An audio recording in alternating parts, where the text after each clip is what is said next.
Hello बच्चों, welcome to RP classes. आज की वीडियो में हम करेंगे हिस्ट्री क्लास +2 की, जिसका फर्स्ट लेसन हमारा चल रहा है। हिस्ट्री के अंदर हम आज करेंगे टाइम लाइन, यानी क्या कि जो हिस्ट्री है उसके अंदर सबसे ज़्यादा ज़रूरत किसकी पड़ती है? हमें सन की पड़ती है। तारीखों का हमें पता होना चाहिए कब कौन सी घटना हुई है। उसके लिए मैंने स्पेशल 10-15 जो आपके लिए डेट्स लेकर आई हूँ, इसी लेसन से संबंधित है, वो देख लेते हैं। सबसे फर्स्ट पहले क्या है 1862 1862 में क्या हुआ था? अलेक्जेंडर कनिंघम भारतीय पुरातात्विक सर्वेक्षण के प्रथम डायरेक्टर जनरल नियुक्त हुए। 1921 में आर.बी. दयाराम साहनी ने हड़प्पा की खोज की। 1922 में राखलदास बनर्जी ने मोहनजोदड़ो की खोज की। 1924 में जॉन मॉर्सल ने सिंधु घाटी में एक नवीन सभ्यता की खोज की घोषणा की। 1930 में एन.जी. मजूमदार ने चनहुदड़ो की खोज की। 1944 में R.E.M. व्हीलर भारतीय पुरातात्विक सर्वेक्षण के डायरेक्टर जनरल के पद पर नियुक्त हुए। 1953 में वाई.डी. शर्मा ने कोटला निहंग खां की खोज की। 1953 में ही ए. घोष ने कालीबंगन की खोज की। 1955 में R.S.R. राव ने लोथल की खोज की। 1958 में वाई.डी. शर्मा ने आलमगीर की खोज की। 1960 में बी.के. थापर बी.बी. लाल ने कालीबंगन में व्यापक उत्खनन किया। 1968 में एस.एस. तलवार R.S. वशिष्ठ द्वारा संघोल की खोज की। 1973 में R.S. वशिष्ठ द्वारा बनावली की खोज की गई और 1990 में R.S. वशिष्ठ द्वारा धोलावीरा में व्यापक उत्खनन किया गया। ये थी कुछ डेट जो कि मैंने लाइन वाइज आपके लिए, ताकि आपको लर्न करना आसान हो जाए, वो ली हैं।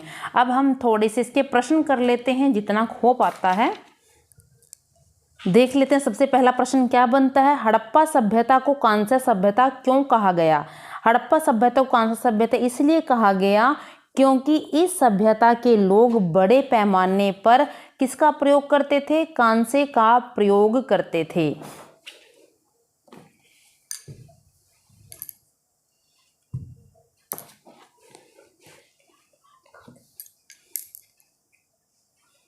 दूसरा प्रश्न है सिंधु घाटी की सभ्यता को हड़प्पा संस्कृति के नाम से क्यों जाना जाता है? क्यों? क्योंकि सिंधु घाटी की सभ्यता का सर्वप्रथम खोजा गया स्थल क्या था? हड़प्पा था। हड़प्पा, इसलिए इसको हड़प्पा संस्कृति के नाम से जाना जाता है। सिंधु घाटी की सभ्यता को हड़प्पा सभ्यता का नाम देना क्या उचित है? ना उचित है। सिंधु घाटी की सभ्यता को हड़प्पा सभ्यता का नाम देना उचित है। क्यों? क्योंकि जो इस सभ्यता खोजा गया प्रथम स्थल हड़प्पा था। इसके अतिरिक्त यह सिंधु घाटी से मिलने वाले नगरों में सबसे विशाल भी था। हड़प्पा सभ्यता को सिंधु घाटी की सभ्यता का नाम क्यों दिया गया? क्यों? क्योंकि सिंधु घाटी सभ्यता इसलिए क्योंकि सभ्यता के आरंभिक केंद्र सिंधु घाटी से ही मिले हैं। अब हड़प्पा सभ्यता का विकसित चरण क्या था? 2600 से 1900 ईस्वी पूर्व में। हड़प्पा सभ्यता या सिंधु घाटी की सभ्यता कितनी पुरानी है? 5000 वर्ष पुरानी है। सिंधु घाटी की सभ्यता खोज कब और किसने की? सबसे इंपॉर्टेंट क्वेश्चन बहुत बार आता है। 1921 में R.B. दयाराम साहनी ने की। यदि सिंधु घाटी की सभ्यता का नाम आ जाए तो क्या बोला जाएगा? R.B. दयाराम साहनी ने 1921 में की। हड़प्पा संस्कृति के 4 स्थलों के नाम पूछ लिए हैं इसने। आप कोई भी इंपॉर्टेंट लिख दीजिए। मोहनजोदड़ो, हड़प्पा, लोथल, संघोल थे। 3 राज्यों के नाम जहां हड़प्पा संस्कृति फैली हुई है, जो भारत के अंदर हो: पंजाब, राजस्थान, गुजरात। हड़प्पा सभ्यता की अगर सिर्फ 2 विशेषताएं पूछ ली जाएं तो एक सबसे पहले तो सबसे मिलने वाला हड़प्पा जो सभ्यता का मिलने वाला सबसे विशाल नगर था। इस नगर की शत्रुओं की सुरक्षा के लिए चारों ओर एक विशाल दीवार बनाई गई थी। मोहनजोदड़ो का अर्थ क्या है? मोहनजोदड़ो से अभिप्राय है मृतकों का टीला। मोहनजोदड़ो से क्या अभिप्राय? मृतकों का टीला। इसकी खोज राखलदास बनर्जी ने 1922 में की थी। फिर आगे है हमारा मोहनजोदड़ो से अभिप्राय क्या है? यही कि मृतकों का टीला। यह नगर इस नगर को कितनी बार बनाया गया? 7 बार बनाया गया। मोहनजोदड़ो प्रसिद्ध क्यों है?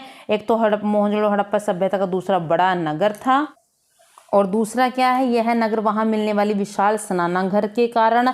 कांस्य की नर्तकी की मूर्ति यहाँ से हमें मिली। बहुत सारी मोहरें भी हमें मोहनजोदड़ो से मिली हैं। किन्हीं 4 पुरातत्वविदों के नाम मोहनजोदड़ो के उत्खनन में भूमिका निभाई? सर जॉन मार्शल, अर्नेस्ट मेके, H. Hargreaves, H.F. डेल्स ने मोहनजोदड़ो के उत्खनन में उल्लेखनीय योगदान दिया।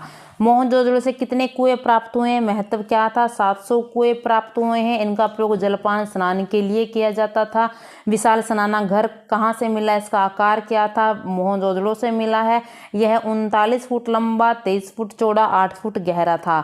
इसकी विशेषताएं क्या थी? इसके नजदीक एक कुआं था। सरोवर में पानी भरा जाता था। सरोवर का फर्श सरोवर तक जाने वाली सीढ़ियों या पक्की ईंटों की बनी हुई होती थी। मोहनजोदड़ो स्थित राजपथ के बारे में आप क्या जानते हैं?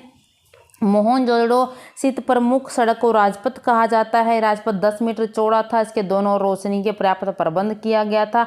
कालीबंगन से क्या अभिप्राय है? कालीबंगन से अभिप्राय काले रंग की चूड़ियां राजस्थान के गंगानगर जिले से प्राप्त हुई हैं। ये लोथल क्यों प्रसिद्ध था? यह नगर अपनी बहुत बड़ी बंदरगाह के कारण सुविख्यात है। इस बंदरगाह से पश्चिमी एशिया के देशों में बहुत व्यापार चलता था। यहाँ पर अनेक मनके बनाने का प्रयोग भी हमें मिला है। अब आ जाता है धोलावीरा कहाँ से था? इस नगर की खोज कब और किसने की? धोलावीरा गुजरात में है। खोज 1967-68 में जेपी जोशी ने। इसकी विशेषताएं बतानी हैं 2। यह भारत में हड़प्पा सभ्यता का विशाल नगर है। यहाँ मनके बनाने के लिए प्रसिद्ध है। चंदहुदड़ो बड़ी संख्या में मनके बनाए जाते हैं। संख की कटाई, मोहर निर्माण, बाट भी बनाए जाते हैं। धातु कर्म के लिए भी जाना जाता है। हड़प्पा नगर योजना के संबंध में आप क्या जानते हैं? हड़प्पा नगर एक विशेष ढंग से बनाए जाते थे। नगरों की सड़कें खुली चौड़ी थी। नगरों का मकान एक जैसे बने होते थे। मकान पक्के खुले हवादार थे। ये कुछ मकान 1 मंजिला, कुछ 2 मंजिला, कुछ इससे अधिक भी थे। प्रत्येक मकान में रसोई घर, कुआं, स्नानाघर, गंदे पानी के निकास के लिए नालियों का अच्छी व्यवस्था थी। हड़प्पा सभ्यता के भवनों की 2 विशेषताएं। उनके भवन पक्की ईंटों के थे, खुले हवादार थे। हड़प्पा सभ्यता सड़कों के बारे में, ये सड़कें नगर के प्रत्येक ओर बनाई गई थी। सड़कें काफ़ी चौड़ी थी, 13 फुट से 34 फुट तक की चौड़ी होती थी। ये सड़कें इस ढंग से बनाई गई थी कि इस पर पड़ी हुई गंदगी वायु से अपने आप साफ हो जाती थी। क्या आप इस कथन से सहमत हैं कि हड़प्पा सभ्यता के शहरों के जल निकास प्रणाली नगर योजना की ओर संकेत करती है?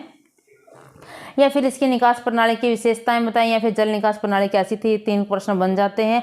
हड़प्पा सभ्यता के लोगों ने गंदे पानी के निकास के लिए नालियों को बड़े ही वैज्ञानिक ढंग से व्यवस्था की गई थी। नालियां शहर के बाहर किसी बड़े नाले में जाकर गिरती थी। नालियों को ईंटों से इस प्रकार ढका जाता कि सफाई करते उन्हें सुगमता से उठाया जा सके। आगे बन जाता है हड़प्पा सभ्यता के शिल्प उत्पादन के किन्हीं 4 प्रसिद्ध केंद्रों के नाम कौन कौन से थे?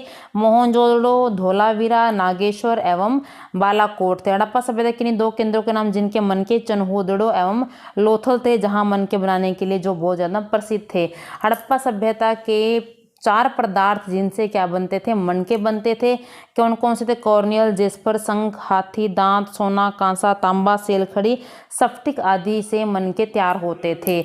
आगे क्वेश्चन हमारा है हड़प्पा सभ्यता से हमें किस पदार्थ के सर्वाधिक मनके प्राप्त हुए? मनकों को सर्वाधिक लोकप्रिय आकार कौन सा था? हड़प्पा सभ्यता से हमें सेलखड़ी पदार्थ के सर्वाधिक मनके प्राप्त हुए हैं।